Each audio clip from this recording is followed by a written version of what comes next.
planting tulips, this is the pot that I've chosen.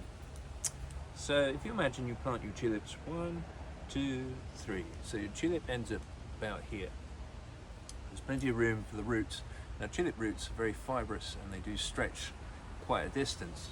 If you're sitting too low, then they're going to sit in water, so you need the drainage, you need the water to flow out, and you don't want to plant them too high up either. So it's also a good size. You can fit maybe quite a few tulips in there. The other issue is, the bigger the pot, the less likely it is for the soil to dry out really quickly. Small pots can dry up very quickly, and that's going to be a disaster for your tulip bulbs. You need to imagine what the foliage is doing. So the foliage is going to fill out this sort of amount of space.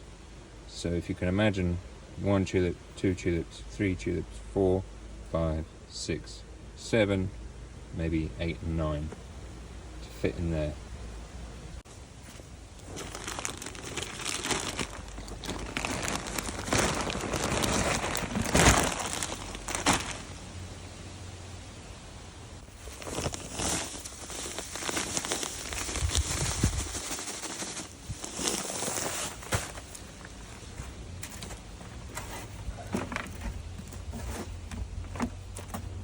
So the compost is full of nutrients, the topsoil will help retain some moisture when it gets dry, and the agricultural grit will help it drain when it's super wet. So that's a really nice mixture. And then we'll just fill it over.